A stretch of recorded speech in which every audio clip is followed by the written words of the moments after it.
Welcome to today's meeting of the Commonwealth Club of California, the place where you're in the know. You can find us online at commonwealthclub.org, on Facebook and Twitter, and on our YouTube channel. I'm Doug Sovereign, political reporter for KCBS Radio in San Francisco, your moderator for the program. You can find me on Twitter at Sovereign Nation. And now I'm pleased to introduce our distinguished speaker, Matt Bai. He is national political columnist for Yahoo News and author of the new book, All the Truth Is Out, The Week Politics Went Tabloid. Matt Bai is originally from Connecticut. He went to Tufts University and the Columbia University Graduate School of Journalism. He began his journalism career at the Boston Globe before moving to Newsweek, where he was a national correspondent. From 2002 until about a year ago, he was chief political correspondent for the New York Times Magazine, wrote many notable articles for the magazine, and now he is at Yahoo News. He is the author of two books, The Argument, which came out in 2007, and now the new one, All the Truth Is Out. He's also a screenwriter, and unfortunately, apparently, he is a Yankee fan. We promise not to hold that against him during our conversation. Please welcome Matt Bai.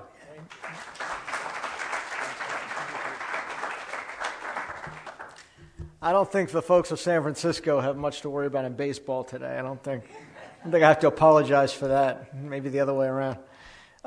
Thank you for coming out today in the middle of the day. I can tell you I've never been to the Commonwealth Club before, but it holds a special place in my heart, and I've always wanted to come because when I was very young, a very long time ago, just out of college, I was a speechwriter, and I worked for Audrey Hepburn in the last year of her life, and we did a last tour in the United States before she got very ill. And people couldn't quite realize, I think she was getting really tired even then, and this was supposed to be the last tour, and she needed help to get through it because she was exhausted, and she ended up with me, I was 22, 23 years old. I don't think I was a whole lot of help. But at any rate, probably the best and most important speech she gave that year was here at the Commonwealth Club.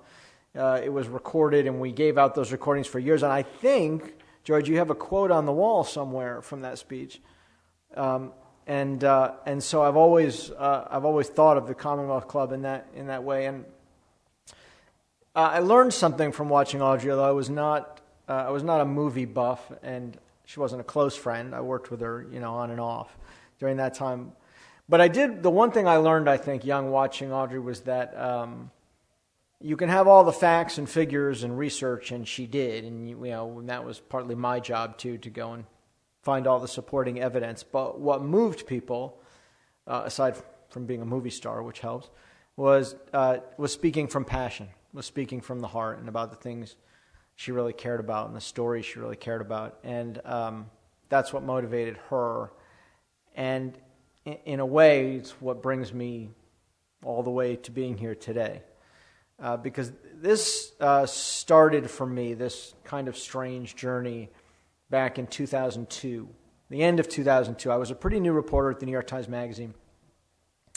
And I noticed an item in the paper. Magazine writers are always looking for stories, you can tell. And there was an item in the Times, a couple of paragraphs about Gary Hart. And he was thinking about running for president again. He had just chaired this National Security Commission, which was really quite prescient in looking at actually predicting terrorism on American soil. And it had gotten a lot of notoriety after the attacks in 2001. And he was talking about running again. And I remembered Gary Hart from my college days. I see one of my college friends here. Kathy is here. We were both at Tufts at that time. And I had read about it in Newsweek and various news accounts. And I thought, why would a man who'd been through that kind of ordeal want to go through it again? And that struck me as an interesting story. So you get to do this as a magazine writer. It's a pretty good thing. I called Gary Hart on the phone, and I said, here's who I am. Can I come see you? He said, sure, and I got on a plane, and I went to Denver. And he struck me. He was a fascinating character. He was brilliant, still, extremely prescient and compelling, and quite wounded, and clearly quite seared by the experience he'd been through. And he didn't want to run for president again. I think what he really wanted was to be heard, was to be part of public life. And I wrote a piece about him, which didn't do a whole lot to help him accomplish that feat, and which he didn't appreciate particularly, and I thought was fine. And I went off, it's also what we do, and I went off on my way. But it stayed with me. That kind of haunted me. As a writer, you hate the feeling that you've left something unfinished, that there's a layer of depth you haven't gotten to. And I covered the next couple of presidential campaigns, and I watched as I saw the candidates withdraw more, become more removed, share less of themselves, share less by way of any ideas that had complexity or nuance. And I saw the way they looked at me sitting across the table, at John Kerry or at John McCain, as if I were a hired assassin sent to kill them, and they could not understand why they would be asked to sit across from me with a giant target on their foreheads. And I thought something had broken. And I began to think about Hart in that moment. And I started to go back to it and look at it. And what I found, much to my surprise, is that we misremembered almost everything. Everything you think you know from that time is essentially wrong. I thought that there had been this photo of the woman, Donna Rice, on his lap, and that had driven him out of politics. Well, it turned out that wasn't true at all. The photo came weeks after he was out of the race, and in fact, it wasn't taken on a boat. It was taken on a crowded dock with hundreds of tourists milling around. I thought, most significantly, that Hart had challenged the media, right? That's what most people think. He said, follow me around. I don't care. You'll be bored. And so he said this to the whole media, and somebody took him up on it. And, how dumb could you be? He got himself caught. Well, that's not what happened either. He did give that quote, but he gave it to a single reporter, E.J. Dionne, who was working for the New York Times Magazine, as I was later. And as it turned out, the Miami Herald had put him under surveillance before learning about that quote, and they learn about it while they're doing the surveillance, and they take that quote and they put it at the end of their initial story so that it becomes confused in the public mind. People hadn't really lied about any of these facts. It's just that we misremembered them. I've since been told this is the way memories get made, that your brain doesn't actually record events. It records a couple of signposts, and then you build the narrative, the plausible narrative around the things you remember. And that's what we did with Gary Hart. So I decided I was going to go back and write a book about this, which struck everyone as absolutely crazy. And everybody in Washington said to me, who and why would you do that? And publishers and agents and people said, actually my agents were great, but a lot of people I knew in the business said to me, why don't you write about, it's great that you want to write a book, can't you just write something about Obama, or can't you write something about the Tea Party, or et cetera, et cetera. It wasn't really there yet. And I went and I saw my friend Richard Ben Kramer, who wrote a book you probably know called What It Takes, which is an absolutely fabulous book. Richard died last year.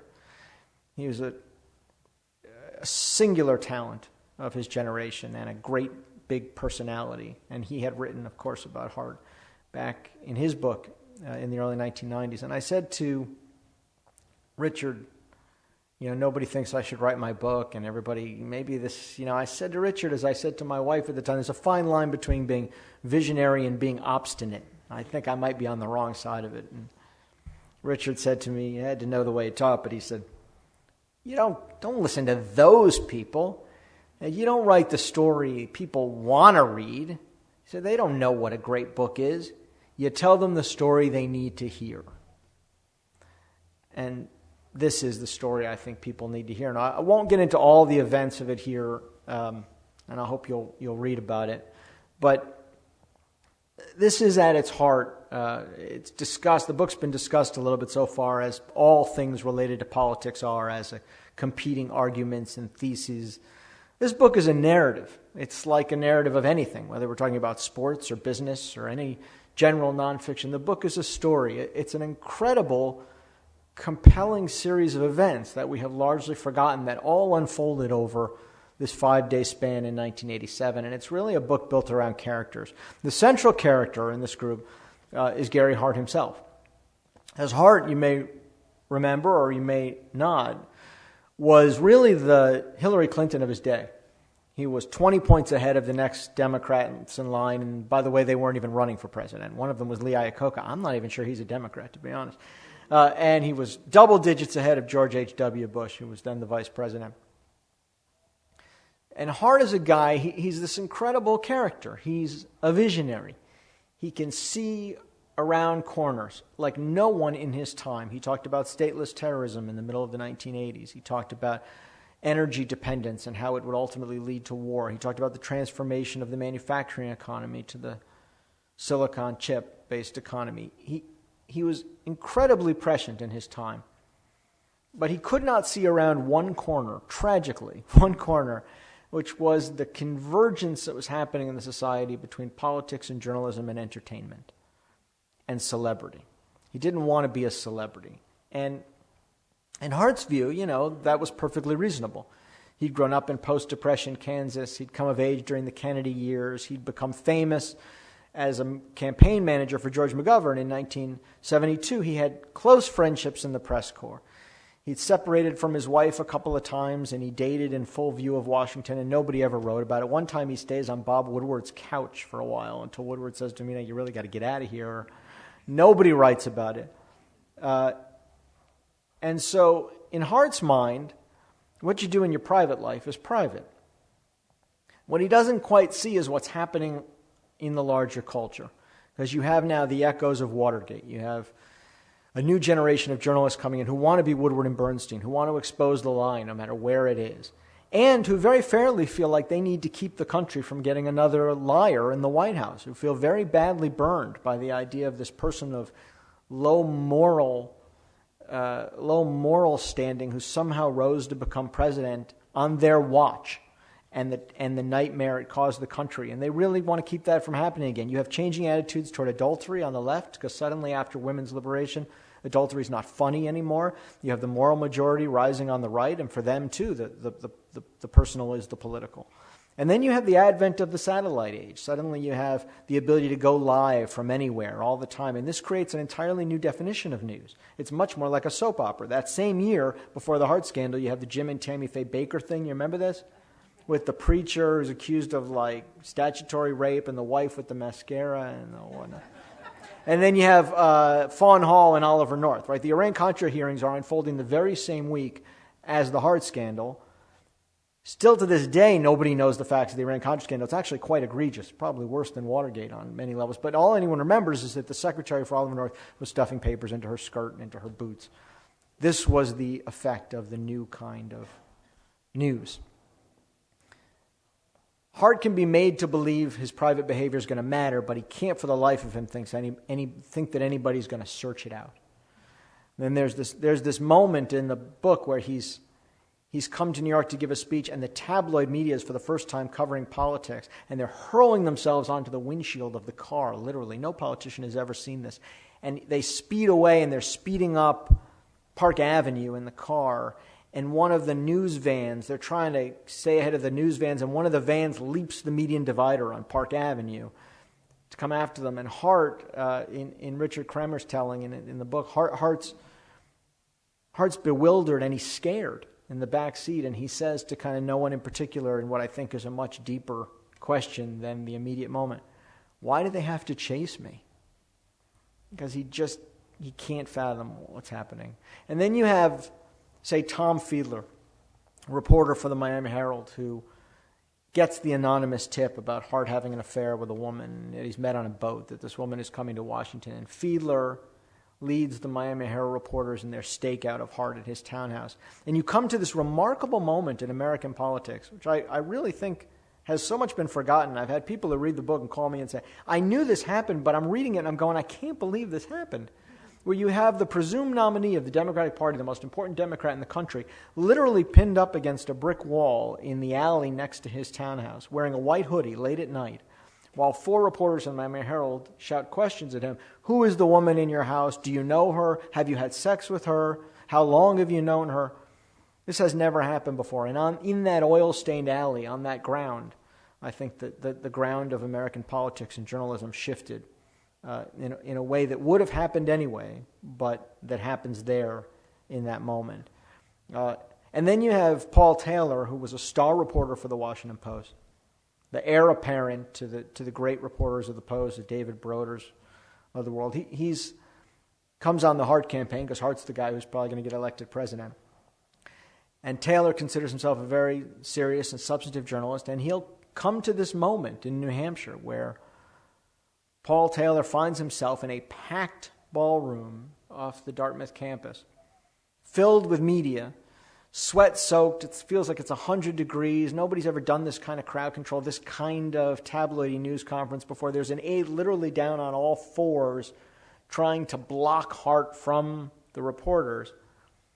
but he's handling it well and masterfully, and he's getting through the questions. And the whole idea is if he can get through this news conference, he's going to go on.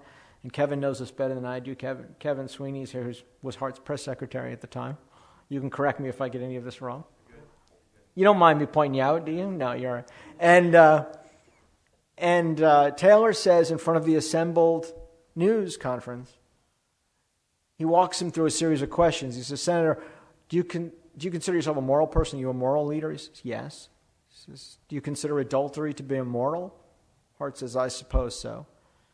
Taylor says, Senator, have you ever committed adultery? No one's been asked a question like that. And they've rehearsed it on the plane, as Kevin knows, but on the plane, Hart got indignant and said, no, I'm not going to answer that question. And Kevin and the others said to him, well, that's good. That's the right answer. But in the moment, all of that resolve sort of deserts him. He freezes because all he can see is all these reporters whom he knows have been having adulterous affairs, and he knows with whom, because they've all been on his bus and his plane, and they're staring at him, demanding an answer to this question. And he says, I don't think that's a fair question. It's basically what he says for the next 27 years. And then finally, in the characters, I would mention you have Donna Rice, who, gets stereotyped as this steamy model and who's, sitting on his lap in the picture. But in fact, Donna Rice is Phi Beta Kappa from the University of South Carolina. She's a leading pharmaceutical saleswoman for Wyeth in her region. And no one's ever been through what Donna Rice is about to go through. No woman's been caught in that kind of satellite age political sex scandal. They don't know what to do with her. When it happens, all Donna Rice is she wants to let Hart know that she hasn't sold him out, which she hasn't. And she wants to go home. And they keep telling her, you can't just go home. And she doesn't understand why. And finally, they get her back to Florida. The campaign has divulged personal details she asked them not to divulge. Now the whole press knows about her most embarrassing aspects of her life. And she gives this news conference. They tell her, give a news conference, then you can go back to your life. So she gives this mini news conference. She talks to a bunch of reporters. She finally gets to go home. And what she finds is reporters have paid huge sums of money to literally evict some of her neighbors so they can stay in the apartments near her. They're shooting from boats on the bay. There are helicopters overhead. She orders pizza because she's hungry, and the pizza guy can't get through the door because he's mobbed by media. And at some point during that day when she's home, Donna Rice realizes she's never going home again. She's never going to be who she was. And the guy named Tom McAlilly, a trial lawyer who is Hart's guy in Florida and comes to be a father figure to her, he gets her out. And they drive her at full speed, pursued by the camera crews, to the airport where he's got a plane waiting, a borrowed private plane. And they put Donna Rice alone on this plane and they buckle her in and they close the doors, and she has no idea where she's going next. Now, of course, in the years afterward, you would know what to do with Donna Rice. We would go through many Donna Rices. We would go through scandal after scandal. Because the ethos of political journalism shifts in the years after Hart. It changes from the illumination of worldviews and ideas and agendas to principally trying to find the lie. We know you're a fraud. We know you're hiding something. There is some flaw in your character. Our job is to figure out what it is and present it to the voters and let them decide. This is the political journalism that I inhabited. And what we did is to set up a process in which all context was lost, in which you were always the one flaw that we needed to find in order to beat our competitors and get some level of acclaim. Bob Kerrey, the former senator, said to me once, and I cite it in the book, we're not the worst things we've ever done in our lives, and there's a tendency to think that we are. We created a political process in which you are the worst thing you've ever done, and the only question is whether you can survive it. And I don't think there's anybody in this room who wants to be judged by the worst thing that they've ever done in their lives or their worst moment. I certainly don't. But that's where we find ourselves. And the problem with this is that it doesn't just create a process where good people are drummed out of politics for transgressions, because let me tell you, truthful people tell lies and moral people do immoral things. And you have to take the full accounting of a person's life. You want to know what their character is. Character is about, have you ever taken bribes? You take money? Do you duck tough votes? Have you lied to your constituents? There's a whole host of things in the public record and in the private life of a person that go into character. But we've not just created a system where you drum out people for single transgressions. We've not just created a system where a lot of good people of high character don't want to run, because who wants to subject themselves and their families to that unendurable level of scrutiny and invasiveness? Unless you just want the prize at any cost, and that's not much of a measure of character. But we've also created a process where people who don't know very much and have no business holding public office can actually glide through. Because when you're not talking about worldviews and agendas and ideas, when all you're ever talking about is character and morality, and it's a whole lot easier for somebody who knows how to say and do the right things or has never done much of anything that would cause anyone to raise an eyebrow to simply walk into public office without much of a notion of what they believe or how they got there. You know, in 1987, when Gary Hart got out of the race, his staff wrote him a speech. This all unfolded in 5 days, and then it was over, and his staff gave him a speech to read that was very contrite and took responsibility. And Hart stayed up late at night. He said the speech made him want to vomit. And he talked to Warren Beatty, his friend, who's probably not the person you want to talk to in that situation.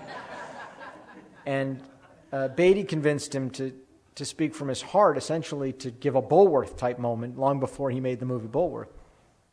And Hart goes out in Denver, and he gives a speech that no one remembers, but that's really quite remarkable. I would put it up there with Eisenhower's military-industrial complex speech. He's very angry. And he speaks from the heart. And he says in part, I want to just close by quoting a bit of this. He says, we're all going to have to seriously question the system for selecting our national leaders that reduces the press of this nation to hunters and presidential candidates to being hunted, that has reporters in bushes, false and inaccurate stories printed, photographers peeking in our windows, swarms of helicopters hovering over our roofs, and my very strong wife close to tears because she can't even get into her own house at night without being harassed. And then later he says, too much of it is just a mockery. And if it continues to destroy people's integrity and honor, then that system will eventually destroy itself. Politics in this country, take it from me, is on the verge of becoming another form of athletic competition or a sporting match. We'd all better do something to make this system work, or we're all going to be soon rephrasing Jefferson to say, I tremble for my country when I think we may in fact get the kind of leaders we deserve. And he was almost immediately and universally mocked and ridiculed for that speech, because the editorial pages and the columnists and the new class of political pundits that had come up on places like Crossfire and the McLaughlin Group said that Hart was being narcissistic and he wasn't taking responsibility and he wanted to blame everybody but himself. Well, we're 27 years on from that moment, and I've been all around this country a bunch of times now. I covered 4 presidential campaigns. I don't think there are too many people laughing at the idea that we could get the leaders we deserve in this country. And that's why I wrote this book. I hope you like it. I'm happy to take some questions. I'm going to talk with Doug about it. I'm happy to sign books. Thank you so much for coming out in the middle of the day. I appreciate it.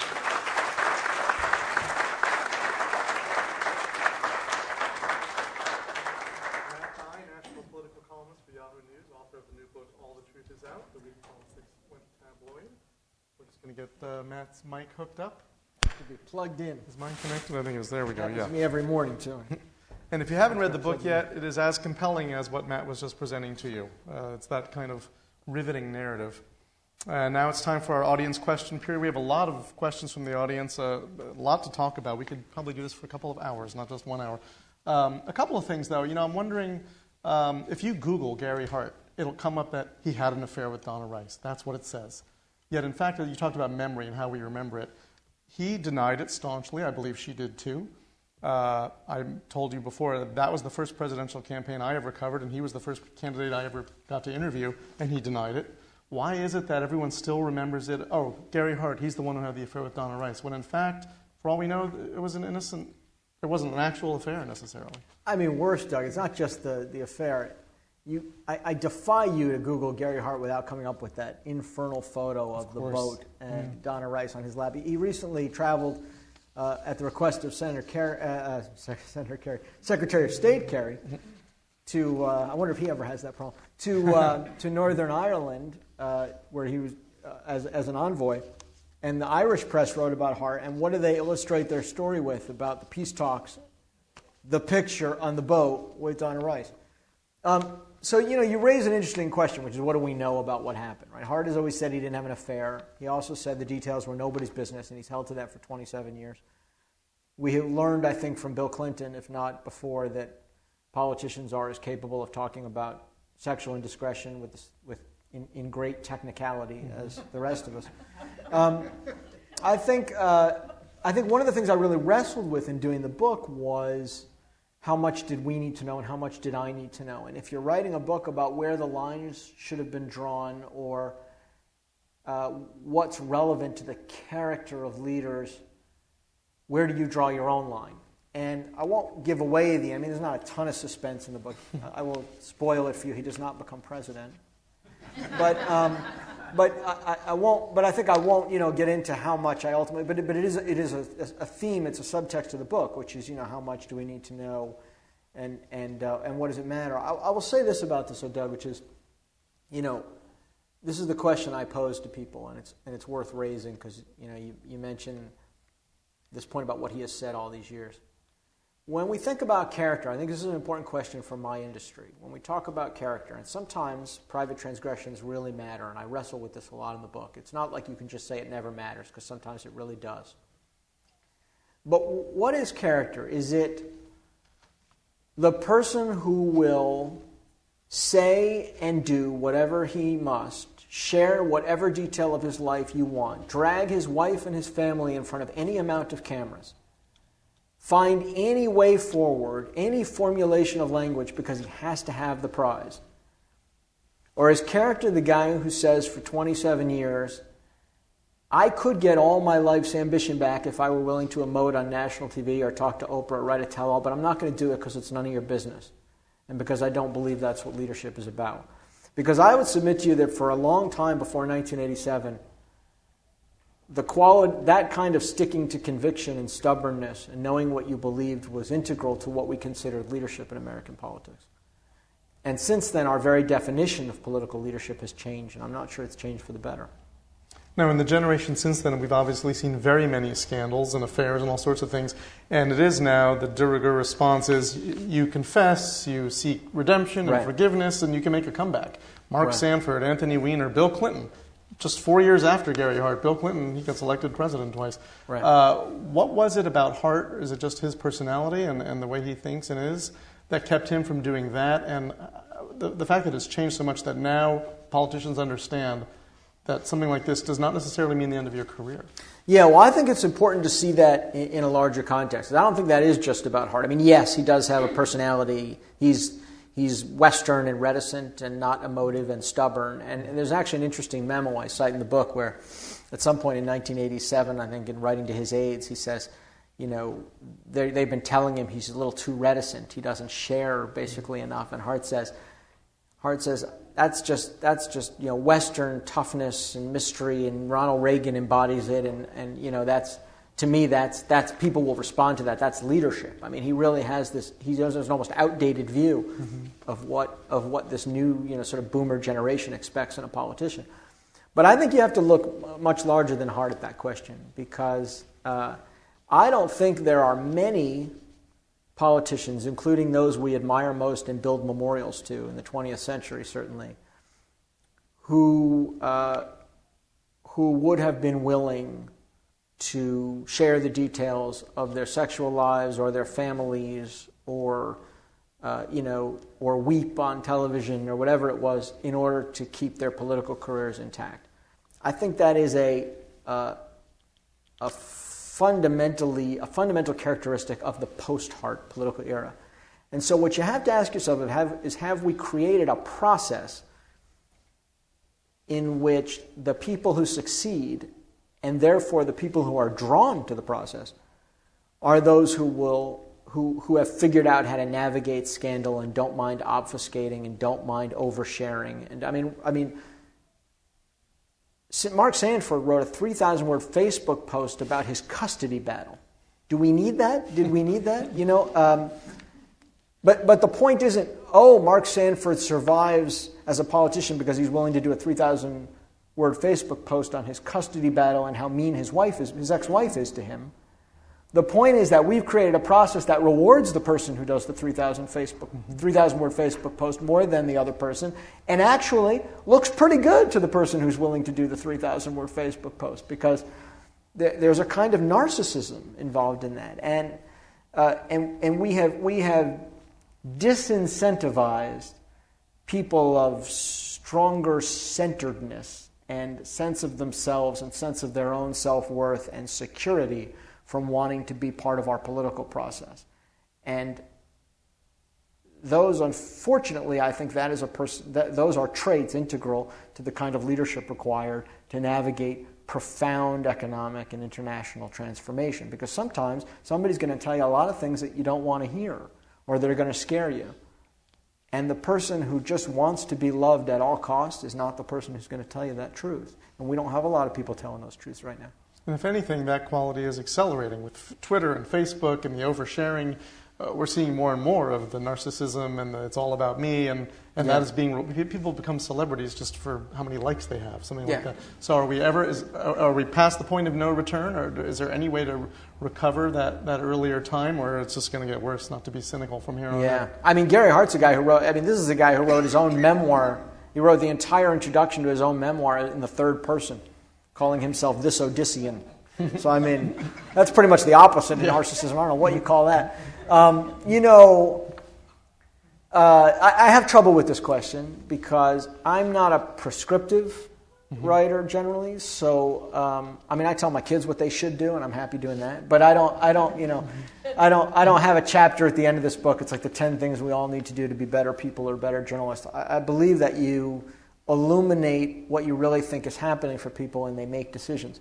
I'm always optimistic, though, about journalism and politics because I have a lot more faith in coming generations than I do in the one that I followed, and so I feel like I see a lot of younger people coming into the business now who want to try different ways of telling stories, and I see younger politicians who are looking for different ways to connect, who will text me or email me, and I think what I come back to again and again in the book is not, and this is my thought process while I was doing the book, because I was wrestling with this. What I really came to in doing the reporting and the thinking about it is there are no blanket rules. I don't believe it's like a case of like a policy we need as a business. It's about judgment, and it's about context. We abdicated that judgment. What we basically said in 1987, what the reporters who covered this story in 1987 for the Miami Herald still say, what Tom Fiedler says in my book is, it's not my job to decide what's news, what's important about a person's character. I can't make that decision for people. My job is to compile as complete a dossier as possible and give it to you. And then you can decide what matters. And I say no, actually, because we exercise that judgment in every other aspect of journalism. We put a homepage together, we put a front page together, I write a story, I lead with something, I end with something, I decide to do one column, I don't decide to do another column. We make decisions every day. Our whole job is about making decisions about what should matter to people and what shouldn't.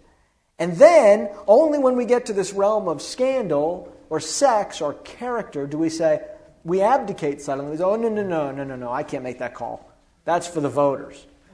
And I think, you asked me what I think can be better, is I think there's a coming generation in this business that has both the tools and the inclination to exercise their own judgment. And I think it's time we took that back. Yeah, that has always struck me as a cop-out when people make that argument, and I think, no, this is what your job is to be the gatekeeper to some extent. It's worse than a cop-out because we know people care about it. Right. We know what we're doing. Let's just be honest about what we're doing. We're selling newspapers and TV ratings, right? We're selling news. That's what we're doing. And that can be okay, by the way. We all got to make money. I'm not up for everybody going out of business. I'm saying let's be honest with ourselves and with our audience about why we do these stories. And then let's have a conversation about when they're relevant and when they're not. And that's one of the questions from the audience, is that the media will say, well, we're just giving people what they want. Sex sells, and people want more of this. If we go on for 10 minutes on the news about water policy, it'll be dull. But if we talk about his personal life, people will watch it. But which people? I mean, you want to sell. Look, I worked at Newsweek at the end of the glory years. You can, most of you in this audience probably remember Newsweek. You can also Wikipedia if need be. But I worked there. I worked there for 5 years. I was a national correspondent. I saw the shift. I saw the change. And here's what Newsweek was chasing, and here's what every other magazine, national magazine at that time, was chasing. Grocery store sales, newsstand sales, impulse buys. That's not the same thing as saying this is what the public wants. You go look at any poll. Look at any, of the most reputable polls. Most of the public will tell you they are sick and tired and disillusioned with trivial media and trivial political discussion, and I think they mean it. And most of my readers at the New York Times Magazine didn't want that. We didn't do it. My column does just fine dealing in substance and occasionally being entertaining in different ways. I'm trying to do some humor in there too. But, it's not true that the public demands scandal and so the public gets scandal. What's true is that advertisers demand a certain measurement of success. And that measurement success relies on a relatively small slice of readers who do respond to those kinds of stories. Because the impulse buys drive the advertising. That's not the same thing as saying the public wants it. The public doesn't want it. I don't believe that. This is the Commonwealth Club of California program. We're talking with noted journalist Matt Bai about the tabloidization of political news coverage. I'm Doug Sovereign, your moderator. You make the premise, or really the whole thesis of your book, was that this was the turning point. But some critics say it was more incremental than that, more evolutionary than revolutionary. And certainly there were scandals before Gary Hart. I mean, I'm remembering from my youth the Wilbur Mills and Wayne Hayes and non-presidential. Non-presidential, and there were presidential ones too, but not of this. Not of this nature. Yeah. But why is it that you feel this was really the watershed moment? This is the thing about writing politics, though. It's so frustrating when you're a writer, because everything is like, this is like reading Moneyball, Michael Lewis's terrific book, and then getting into an argument over whether on-base percentage is better than average or average is better than slugging percentage. Like, we're down in the weeds now. You write something about politics, and instantly it becomes like a political science debate. Would Hart have won? Well, the growth rate was 4.3%, and statistics show, or you say this moment matters, but then there was this moment, and then afterwards somebody else had an affair, and that didn't become news. It is pretty much the definition of missing the point, right? Of course, there's a continuum. Things never switch on and off in American life. I think this moment was when a lot of forces that were already happening in the society really manifested themselves for the first time, where this really becomes apparent. And so it represents a sort of tipping point moment. But, you can point to a lot of examples. There was interest in Ted Kennedy's sex life, although, it didn't become, it wasn't what drove him out of the presidential race in 1980. There are probably people who had affairs after Hart who didn't suffer the same fate. One thing I would say about this is, prior to 1987, a couple things are true. One is that sex stories will occasionally, personal lives, I hate to limit it to sex because scandal's bigger than that, but personal scandals get covered, but they get covered when they burst into view. So Nelson Rockefeller divorces his wife, he marries a much younger congressional aide. That becomes a political issue, and it's in view, and it has to be dealt with. Chappaquiddick bursts into view, has political ramifications, has to be covered. Right, so that happens, and when it is covered, the context doesn't get washed away. It's not all defining. Nelson Rockefeller goes on to be vice president of the United States. Ted Kennedy goes on to run for president in 1980 and become lionized at his death as a giant of the Senate. So it's not the only thing we know about a person. What happens in 1987 for the first time, certainly on the presidential level, I think at all, is firstly, they go looking for the evidence. They stake out a presidential candidate. That's never happened before. And then having gotten the evidence, it is all anyone cares about anymore. An entire career, an entire public life is wiped away in hours and never comes back, by the way. It's a tidal wave. And so I think that in and of itself tells you that 1987 is a critical turning point. Why is it that certain candidates and office holders get away, for lack of a better phrase, with certain things that others don't? For example, George W. Bush had many skeletons in his closet. Bill Clinton obviously did. Barack Obama admits to all sorts of drug use as a teenager, and yet they all win 2 terms as president. Certain people can survive things and others can't. Why do you think that is? Well, I think it's largely in how well you navigate it. I mean, it's different for every politician, and I'm not an image consultant, but Bill Clinton is, when we say Bill Clinton is the most talented politician of his age, what are we talking about? You could be talking about his intellect because he's an intellectual giant. He's as bright as any politician you'll ever meet. You could be talking about his vision for the country, which I think I credit him with having a significant vision for the country when he came to office, but that's not what we're really talking about. When we say Bill Clinton is the greatest politician of his age, what we're saying is he can't be caught. He's a survivor. Right? This is John Harris's great biography of Bill Clinton. It's not called The Progressive. It's not called The Reformer. It's called The Survivor. Because that's what he is. That's his great skill. And by the way, he spent 8 years surviving and accomplishing much less than he could have, because he was constantly running from scandals both of his own making and that were completely made up things like Travelgate. If you remember what that is, there's a prize for you. So and there's just one of these things after another. So, there's an ability to obfuscate. And, Obama is an interesting case. I mean, in Obama's case, I think it's different. It's not it's not that he necessarily needed to navigate scandal. There were no scandals attached to Obama. I mean, the drug use thing, I think, has just, been minimized generally. Right. But Obama's a different creation of the entertainment culture. Not scandal, but entertainment. Obama was a narrative. He's a story. He ran as a story. Hope and change didn't mean anything. I covered it, but I tried like crazy to figure out what hope and change meant. Hope and change was like rainbows and unicorns. What Obama ran on was an inspiring story. It's a fantastic story. He made us feel good about the country, and he's a brilliant man, and he's a good communicator, and that would not have been possible in another age. That is, we call him, as I say in the book, we call him No Drama Obama, but it's a total misnomer, because he is actually a creation of dramatic narrative. He's actually a character in a story. And I like him, and I knew him as a senator. I'm not denigrating him. I'm saying that is how he became president, and it was a direct manifestation of what began in the 1980s, which is the convergence of entertainment and news and politics. John F. Kennedy was famously the first sort of television president, and maybe wouldn't have been elected president had TV not started covering elections. And someone in the audience would like to know, and I hate to put these hypotheticals to you, but I love hypotheticals. How would someone like JFK have fared if TMZ had been around in the 60s? He'd have been finished. But there's a serious side of that question, right? Because I mean, I've said a couple times now that sometimes these things are relevant, sometimes they matter. I mean, Kennedy.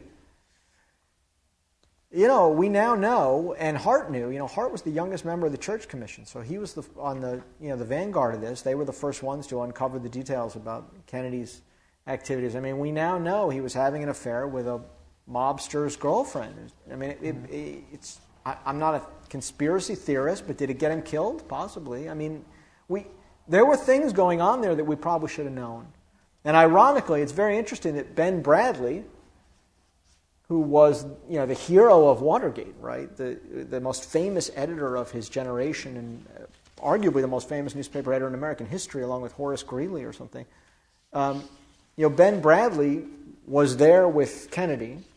Says he didn't know about all this stuff, but was very close friends with Kennedy, and is there at the Hart thing, and actually plays a big role in the Hart scandal, because it's Bradley who directs his paper to go find other affairs, who actually personally confirms another affair, which is the one which is finally presented to Hart, and Hart says, "Okay, I'm done. I'm going home," because he doesn't want to see every woman he's ever known dragged through the paper. So, there is this interesting the historical moment from Kennedy to Hart and beyond can pretty much no one embodies it more than Bradley does. And I think it raises some serious questions about when you do have a right or a need to know when it's in the public interest, because then it probably was. Yeah, and as you say, we might have been better served knowing some of these things about Kennedy. So doesn't that come back to the point of, the public has a right to know certain things and not other things, and that's a tough call a lot of the time. Yeah, that's what we get paid for. And we don't always make the right call. Fortunately, we have a very varied and diversified media, more so today than ever before. And some people are going to make a call one way, and some people are going to make it another. And you as a consumer are going to get to decide what you want to consume in news. But, there's a fascinating moment on this with Bradley. It's in the book. But he gives an interview to David Frost several years after the Hart scandal, a couple of years after he retires from the Washington Post. Frost is a very good interviewer, as you know, if you've seen the Frost-Nixon, the play or the movie. Mm-hmm. And, Frost says to Bradley, "Is there anyone you wronged in your 20-odd years as editor of the Washington Post? Anyone you ruined unfairly?" And Bradley immediately says, "Well, Gary Hart thinks we did, but I don't think so." It's funny that it comes to his mind. And Frost, of course, a very good interviewer, starts pushing him on it. Bradley says, he thinks, look, he got caught. And he says, well, why is it different from John Kennedy, your friend John Kennedy? And Bradley says, well, look, Hart lied about it. He got caught. And Frost says, well, so the crime is getting caught. The crime is not in the doing. It's the getting caught. And Bradley says, yeah. And then there's this moment where it kind of hangs out there, and even Ben Bradley realizes that that's just not a very satisfying response. And he says, and then he gets to this thing. He actually gives what I think is the most honest and important response. It gets to the heart of what was happening in 1987 and ever after. He says, David, we don't control this anymore. He says, some little paper writes it now, and then it gets picked up by another, and then everybody starts writing. And then you get on your high horse, and you say you're not going to cover it, and then the AP moves the story while the Washington Post refuses to cover the story about. He said, we don't control this. And really, at the heart of this story about Gary Hart and this week is the much larger story that I've spent so much of my career writing about, I think before almost anyone, which is the dissolution of the American institution, right? Is the breakup of big institutional powers in the society. And you had 3 networks and a couple of national papers, and you basically had a bunch of white guys who got to decide, is this news or is it not news? And you begin in this moment in the 1980s, right? Fox is just coming on the scene, CNN is just coming on the scene. The big institutions are starting to lose their grip. The fax machine is oddly in that moment creating a revolution, much like the internet would 10 years later, because now there's a fax machine. You can send the story to him, and he can send the story to his father. It's not, the wire service doesn't move the story anymore. The story moves ahead of them. And what Bradley was really saying in that moment is the recognition for the Washington Post, the greatest political franchise in all of American journalism at that moment, that they were being carried in a current downstream. And if there's an argument behind the book, all I'm really saying is we're not actually carried by a current downstream. We actually get to choose. And all the rationales we've erected as a business, it's not the sex, it's the lie, or it's the public's right to decide, not us, or it's out there already and so it has to be reported, or our competitors doing it so we have to do it. These are rationales. They are not judgment. And rationales do not stand for judgment. So the splintering of the media sources has obviously accelerated too, and you've left the New York Times, now you work for Yahoo. Yeah. TMZ is breaking stories that in the past might not even have made it on to CNN or in the New York Times. The traditional cable channels, I think, are becoming less and less relevant. Yeah. Are we just going to see more of that? Do you ever see the pendulum swinging back, or maybe we'll get a channel that actually shows us the news and live events, maybe a souped-up C-SPAN as opposed to the glamour and sensationalism that we're getting? Is that? I don't know. That's a really good question. You should ask David Carr that question. I think, I think we're entering an interesting moment, particularly for TV, but for print too, where everything's going to migrate online. Right. Because we still have feet in different worlds. You saw CBS this week just announced it's going to start basically competing with cable TV with its own on-demand channel you'll see on your Apple TV or what have you. I mean, I think within 10 years, there won't be anything like broadcast, or I don't know what cable will look like, but basically everything will be integrated and you'll be online for all your content. And then, then it's going to be a slightly different world for a lot of these big legacy institutions, because they'll be able to do a lot of the things that more nimble startups have been able to do. So I think we're at the real infancy of this. It's like trying to figure out where TV is going in 1960. I think there are going to be a lot of iterations. And one of the things really exciting at Yahoo is you have a big company with a lot of resources making a very big bet on content and trying to figure out how you build not just a news capacity, because other groups have done that unsuccessfully, but how you build a quality, serious news capacity inside of a tech company world. It's taking us a little longer than maybe we'd hope, and it's up and down. But we've hired some great talent. Amazing talent in the last couple of months. We're, drawing up redesigns and plans, and I think, it's one of the exciting things about being in the business right now is that there's a bunch of new models you can look at.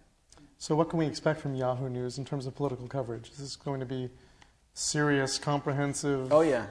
Political coverage? Yeah, I mean, well, we're at the very beginning of it now, and the midterms have been a place to try a bunch of different things. But Katie Couric obviously came on right around the time I did. We're going to be doing a live show out of Washington.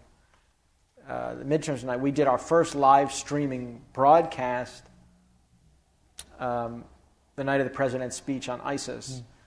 And I was on set with Katie and Mike Isikoff, another tremendous reporter we've hired, and Brianna, whose last name I can't pronounce very well, but she's a fabulous Yahoo Finance actor, and Yahoo Finance anchor. And Freudian slip there. No, she's terrific. And we got better ratings on that, I think, than every cable outlet except for Fox. I mean, I think it was a really terrific broadcast. So we'll be doing more of that. John Ward just came on Huffington Post as a terrific political reporter. We have Olivier Knox. There's just a huge amount of talent coming in, and we'll add more. And I think the presidential is going to be a real fun ride for Yahoo. We have a lot of resources. We have a lot of ambitions. I think we're going to do a lot of redesigning on the site, as I said, and I think it's going to be a really interesting. I have no idea how it's going to shake out, if Yahoo can crack that code or not, but I don't think there's been a better attempt to do something entirely new for news in the digital space.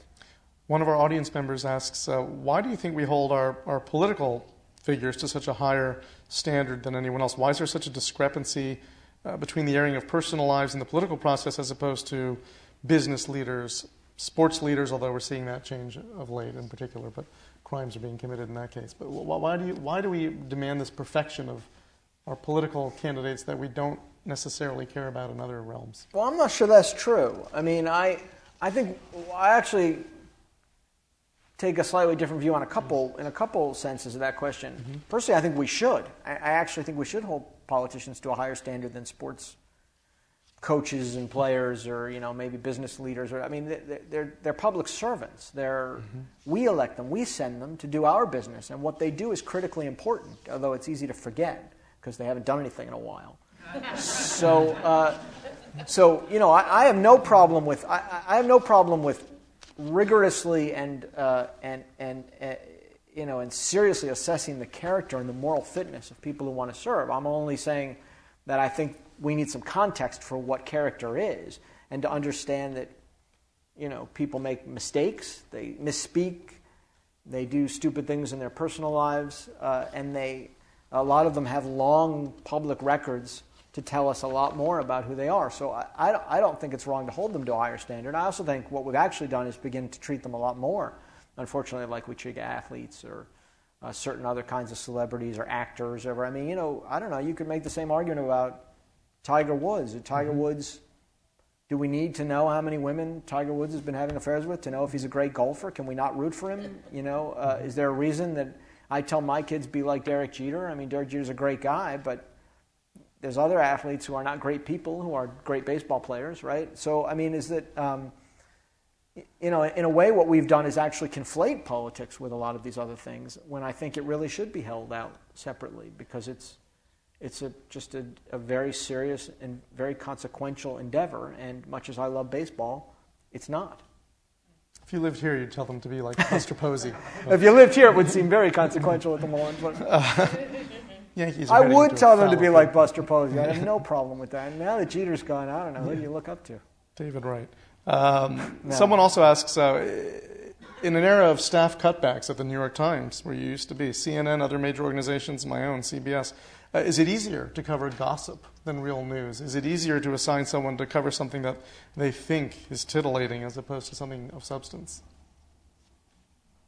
No, I don't think so. I don't think that has much impact on what you cover. I mean, I think those changes are wrenching and difficult in the industry. The industry's going through, obviously, a lot of necessary changes, but there are probably more bright, substantive people covering politics today than maybe ever before. We have so many outlets. I mean, you talk about a place like the New York Times. I mean, the talent and gravitas of your political reporters there is astounding. I'm really proud to have been a part of it. I think what makes it harder, as we're saying, when I was talking about Ben Bradlee, I think what makes it harder if you're a political reporter at the New York Times or CNN or wherever is that you're not necessarily controlling the news agenda. Somebody else writes it. Somebody else puts it on TV, and then it's all people are talking about. And then you find yourself in a meeting at the New York Times saying, what do we do with this? I mean, this happened to them in 1987. It's never been any different, where they tried to figure out, what do you do with it? Do you cover it? How much do you cover it? And oftentimes what they end up doing is covering the covering of it. Like, oh, look at this. This is, the story about how everyone thinks it's a story. And, And occasionally more so. I mean, the New York Times, of course, wrote the piece in 2008 about John McCain strongly inferring an affair with a lobbyist. And a lot of people thought that was out of bounds. So I don't think the economics create any pressure on strong legacy news organizations to cover a different kind of news. I think the entire fragmentation of the market and the emergence of news sources creates a different kind of pressure. You mentioned the presidential looking ahead with Yahoo, and one of the questions from the audience is, do you see any scenario in which Hillary Clinton is not the Democratic nominee, and is she going to face even a significant primary challenge? I do. To your pundit realm here. Yes, I do. I do, because and I know, I'm like, talk about going upstream here. I'm just fighting. I'm like the guy in the Matrix or whatever. But look, we're in 2014. We're 2 years from that election. Flash back to 2002, right? And I mentioned the name Howard Dean to everyone in this room. Probably no one would have known who he was. On the eve of the I walked down streets in Washington with Howard Dean. He might as well have been a homeless guy for all anybody cared. They just walk right by him, right? A year later, you walk down the street in Washington with Howard Dean, you couldn't walk 3 feet without getting bowled over. On the eve of the Democratic primaries at the end of 2003, he comes to a debate after getting the endorsement from Al Gore, and I think it's George Stephanopoulos or Ted Koppel. I think it's Stephanopoulos moderating. His first question is, have you basically sewn this thing up? Right? So we never learn this lesson. 2 years out, always this time is different. Mm-hmm. Guys got it sewn up. This time it's different, right? And it's never different because it's almost impossible to clear a field in this day and age in politics. I don't care. Hillary Clinton, maybe she got a better chance than anybody else, but somebody always sees a benefit in taking the race. And once somebody takes that race, even if they're not a significant challenger, we make them into one. Because somebody has to be a challenger. I mean, you forget, Jerry Brown gave Bill Clinton a pretty good run for his money in the final primaries of 1992. Because Jerry Brown, of course, now is your governor, but at the time he was not going to be president. I feel like these things are always more complicated than we make them look. My own personal feeling of and then you ask me, well, who's it going to be? Well, I have no idea because I wouldn't have thought Howard Dean in 2002. But and Gary Hart, who started at 3% in the polls in 1983 and very nearly won the nomination in 1984, came within inches, within a couple of superdelegates of winning that nomination from Walter Mondale. The thing I would say is here's what I think is really going on here, and she's sounding a lot like a candidate, so she probably is running. But what I think has mostly been going on here is a bunch of people in Washington are trying to sell Hillary Clinton on the idea that she'll have an unchallenged nomination. They don't think she wants to go through another bruising race, and I don't think she does either. So they've peddled this idea that there's no one who will possibly run against her. It's sewn up. They can lock it down. They can clear the field. And when someone like me writes, I don't think you can clear a field, you get all kinds of angry rebuttals and emails. I mean, I wrote that, and then Bob Shrum writes a column, and he says, no, you're totally wrong because Hillary Clinton is just like Ulysses Grant. Does that mean she drinks heavily? Ulysses Grant. We're going to go back to Ulysses Grant? Seriously? She going to ride a horse through the country, through the primary? They're trying desperately to keep this narrative intact because they want her to run. But if that's why she takes this race, she's kidding herself. There are no easy paths to the nomination, to a presidential nomination, now or ever in the modern age. And Hillary Clinton could well be the first person we've had in modern times to prove that wrong, but I'm going to bet against it. Other than occasionally a sitting president running for re-election. Well, sitting president's a little different, yeah, but that's not what this is. By the way, since you bring that up, I'll just say this about this. We passed the 22nd Amendment in 1952. I'm not very good at math, but that's about 65 years, give or take, 62. Right? Okay, whatever. 62 years since we decided that no president could serve more than 2 consecutive terms in office. In all that time, only once has a party won a third term in office, and that was Michael Dukakis losing to George H.W. Bush in 1988. You could say that maybe had something to do with the opponent. So, anybody who thinks this is an easy run for Hillary Clinton needs to look at the history. It is extraordinarily hard to make a case for a third term while distancing yourself from the guy who just served two of them. Extraordinarily hard. Bernie Sanders was just in town here, and he's making some noises about running Martin This O'Malley. is his constituency. Exactly. He's good here. But you never know. And what you just said brings me to the gone to Republican Berkeley. field. I think you did at one point. As a political reporter, I'm looking much more forward to covering the Republican field in 2016, which I think is going to be fascinating. It's wide open. How do you see that shaking out? I mean, that seems there could be 10 or 12 interesting candidates there to cover. Yeah, it's wide open, but it's wide open, and I don't. We have to see who's going to run for it and who's going to step down. I don't think Jeb Bush runs. That's purely a gut. It's not like he's called me up and told me.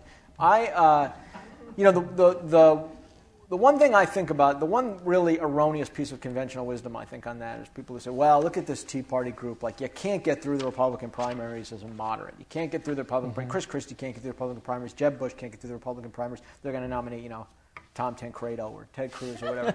Look. Rand Paul. Tom Tancredo didn't think it was funny. Well, Rand Paul, and he's actually interestingly moving toward the center. Yeah. But, as I wrote in a column recently, that's a great point. You can't be, you have to be a crazy right-winger to make it through the process, like John McCain or Mitt Romney. Oh, wait a minute, right? Like, in truth, it's a tough process to get through. But the Republican Party is pretty good, actually, at nominating the more electable candidate. And the real question for them is, how far right does that person have to go to get the nomination? And does it make you basically a non-tenable candidate, as it did, I think, John McCain? Or Romney with the 47% figure, right? I mean, how extreme does your rhetoric have to get? And in a party where the math is already exceedingly difficult, how extreme can you afford to get and still be a general election nominee? This is really tough. I mean, the Democrats went through this in the 70s and early 80s. I think Republicans are going through it now, where that balancing act between the primaries and the general election creates a real conflicting aims. But my advice, nobody ever asked my advice. I shouldn't run a campaign. I certainly shouldn't run a Republican campaign. But my advice, for a Christie or a Bush or whatever you would consider to be sort of the more moderate wing of the Republican Party would be, be who you are, because Republican voters are going to want more than anything to win at the end of the day.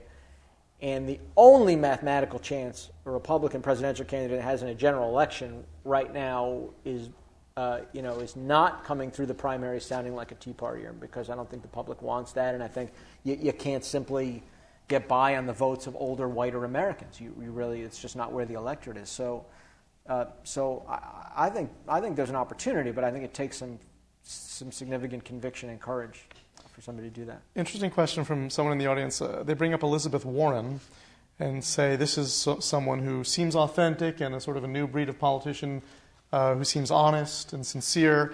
Could they help restore responsible journalism and bring journalists back to paying attention to what's most important by the way they behave as a public servant? This is the Elizabeth Warren fun. crowd here. You're in the hot seat. I just have to ask the questions. You're going to answer. I don't see Elizabeth Warren in quite the same light. I don't disagree with everything she says, or with a lot of what she says. I'm sure she's honest. I see no reason to think she's not honest and upright. I think we have. I think one of the worst things that afflicts our political process is the very human and often overwhelming inclination to tell some segment of the electorate exactly what they want to hear, because it's very affirming and reaffirming. And in our business, we have this problem, right?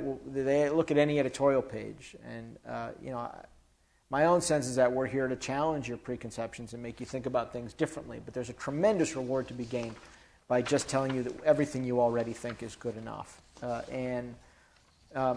think, my sense of Elizabeth Warren is that she has a strong point of view and some excellent points to raise. But, at the same time, it's a truly populist, not like the fake populist, but it's a truly populist and simplistic diagnosis of everything that ails the society that I don't think really takes into account a lot of the more complex transformations going on in the economy and the society.